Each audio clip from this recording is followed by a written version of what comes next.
नमस्कार दोस्तों, आपका हमारे चैनल पर स्वागत है। आज की इस वीडियो में हम पढ़ने वाले हैं आचार्य रामचंद्र शुक्ल की भाषा शैली। उनके निबंधों की भाषा शैली कैसी थी, ये आज इस वीडियो में हम आपको पढ़ाएंगे।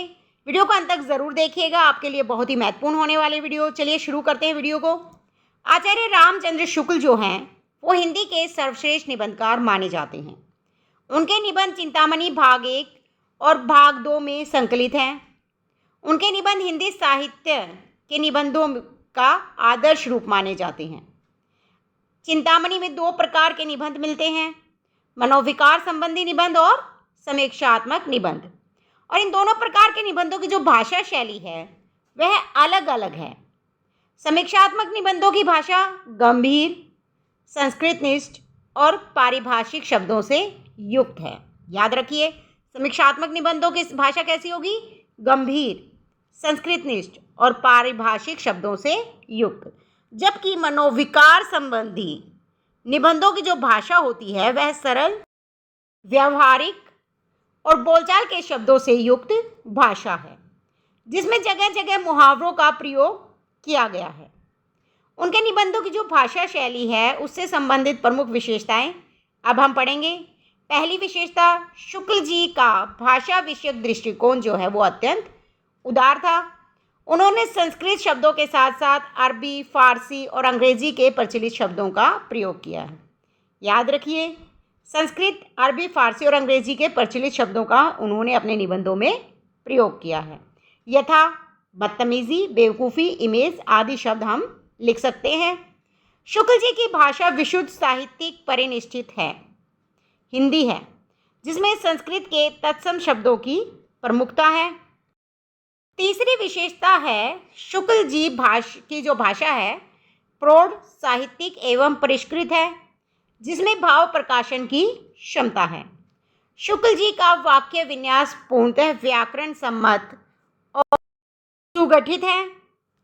शुक्ल जी की भाषा में उपमा, रूपक, उत्प्रेक्षा आदि अलंकार का प्रयोग हुआ है, लेकिन इन अलंकारों का प्रयोग शुक्ल जी ने चमत्कार प्रदर्शन के लिए नहीं किया है, बल्कि उन्होंने विषय को प्रभावशाली बनाने के लिए इनका प्रयोग किया है।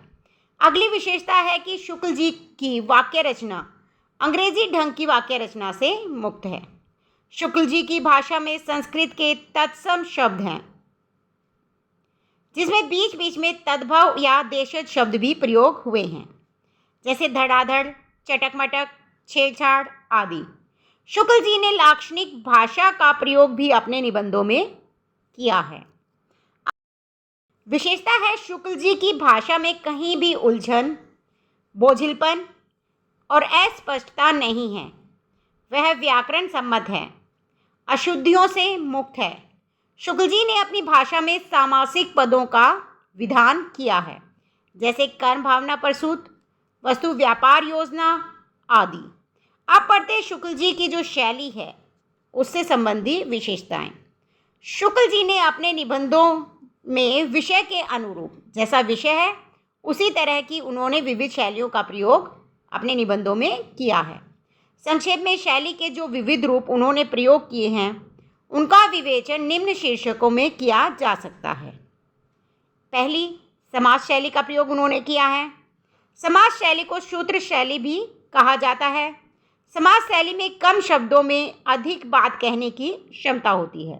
शुक्ल जी के निबंधों में इसी शैली का प्रयोग हुआ है। उदाहरण के तौर पर बैर क्रोध का अचार या मुरब्बा है। यदि प्रेम स्वप्न है तो श्रद्धा जागरण है। अगली शैली है गवेषणात्मक शैली।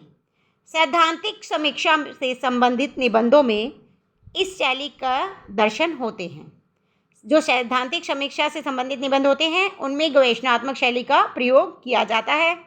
इसमें सिद्धांत निरूपण अत्यंत स्पष्टता के साथ प्रस्तुत किया गया है। इसमें वाक्य लंबे लंबे होने पर भी स्पष्टता है। शुक्ल जी की जो गवेषणात्मक शैली है उसमें वाक्य भले ही लंबे लंबे हों, लेकिन बहुत ही स्पष्ट है, कहीं पर भी अस्पष्टता नहीं दिखाई देती। इसमें भाषा संस्कृत के तत्सम शब्दों से युक्त है। उदाहरण के तौर पर देखिए, व्यक्ति संबंधित सिद्धांत, मार्ग निश्चयात्मिकता, बुद्धि को चाहे व्यक्त हो पर प्रवर्तक मन को अव्यक्त ही रहते हैं। अगली शैली है हास्य व्यंग्यपूर्ण शैली। सामाजिक विसंगतियों को व्यक्त करने के लिए शुक्ल जी हास्य व्यंग्यपूर्ण शैली का प्रयोग करते हैं। उनका हास्य व्यंग्य मर्यादित है। हास्य का प्रयोग वह ऐसे स्थलों पर करते हैं जहां विषय की वस्तुगत विशेषता गंभीर विचार सूत्रों द्वारा नहीं समझाई जा सकती। एक उदाहरण दृष्टव्य है। मोटे आदमियों, तुम जरा से दुबले हो जाते, अपने अंदेशे से ही सही, तो ना जाने कितनी ठठरियों पर मांस चढ़ जाता। अगली शैली है आलोचनात्मक शैली। इस शैली का प्रयोग शास्त्रीय समीक्षा संबंधी निबंधों में किया गया है। आलोचनात्मक शैली में तर्क और विश्लेषण की प्रधानता है। यह चिंतन प्रधान शैली है। उदाहरण के तौर पर जिस प्रकार आत्मा की मुक्तावस्था ज्ञान दशा कहलाती है, उसी प्रकार हृदय की मुक्तावस्था रस दशा कहलाती है। हृदय की इसी मुक्ति की साधना के लिए मनुष्य की वाणी को जो शब्द विधान करती है, उसे कविता कहते हैं। अगली शैली भावनात्मक शैली है। शुक्ल जी के निबंधों में चिंतन की गंभीरता के साथ साथ भावनात्मकता का समावेश भी हुआ है। उदाहरण के रूप में हम लिख सकते हैं, चित्रकूट जैसे रम्य स्थल में राम और भरत जैसे रूपवानों की रम्य छटा का क्या कहना। देखिए, राम और भरत जैसे रूपवानों की रम्य छटा का क्या कहना, ये भावनात्मक शैली का एक बहुत ही अच्छा उदाहरण है। तो आपने देखा कि शुक्ल जी में भावनात्मक, गवेषणात्मक, समाज शैली, हास्य व्यंग्य शैली देखने को मिलती है। संक्षेप में शुक्ल जी ने विषय के अनुरूप भाषा शैली को परिवर्तित कर दिया है।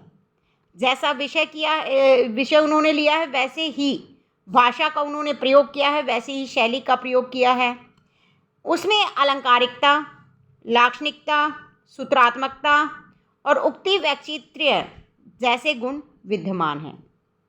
दोस्तों, वीडियो अच्छी लगी है तो लाइक शेयर ज़रूर कीजिएगा। यदि आप हमारे चैनल पर नए हैं तो चैनल को सब्सक्राइब कर लीजिए, बेल आइकन प्रेस कर लीजिए ताकि अगली वीडियो का नोटिफिकेशन आप तक पहुंच सके। धन्यवाद।